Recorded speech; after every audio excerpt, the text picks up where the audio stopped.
Sa isang payapang araw sa dalampasigan ng Morong Bataan, ibinahagi na Aljur Abrenica at AJ Raval ay isang sulyap ng kanilang masayang bakasyon kasama ang kanilang mga anak.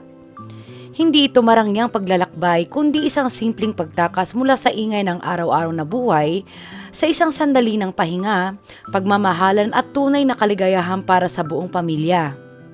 Sa mga larawang kanilang ibinahagi, kapansin-pansin ang masasayang ngiti ng kanilang mga anak habang naglalaro sa buhangin at masayang tumatakbo sa tabing dagat.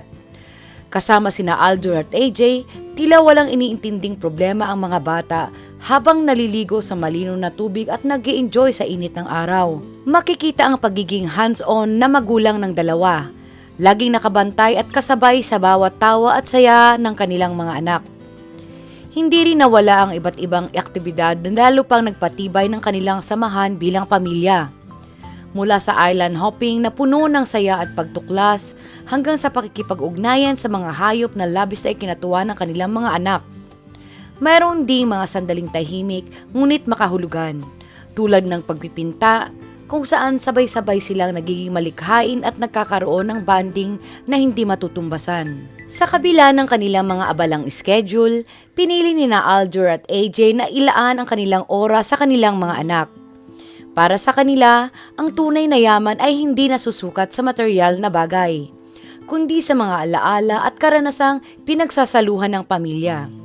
Sa isang caption ni AJ sa Instagram, ibinahagi niya ang kanyang simpleng paniniwala. We choose peace, we choose love, we choose a home filled with laughter. Makikita sa kanilang mga video at larawan na kontento sila sa ganitong uri ng pamumuhay, payak ngunit puno ng saya. Ang kanilang mga anak ay nagsisilbing inspirasyon upang patuloy nilang piliin ang isang buhay na puno ng pagmamahalan at pagkakaisa. Walang halong pagpapanggap, kundi puro tunay na emosyon at malasakit sa isa't isa. Sa simpleng salo-salo ng pamilya, sa bawat tawanan, yakapan at kwentuhan, nabubuo ang isang tahanang puno ng init at pag-aaruga. Ipinapakita na ni Aljur at AJ na ang sekreto ng isang masayang pamilya ay ang pagiging present sa buhay ng kanilang mga anak at ang pagpili sa isa't isa araw-araw. Sa huli, ang kanilang kwento ay isang paalala na ang tunay na kaligayahan ay matatagpuan sa piling ng pamilya. Lalo na kapag kasama ang mga anak, sa mga simpleng sandali at sa pusong marunong makontento.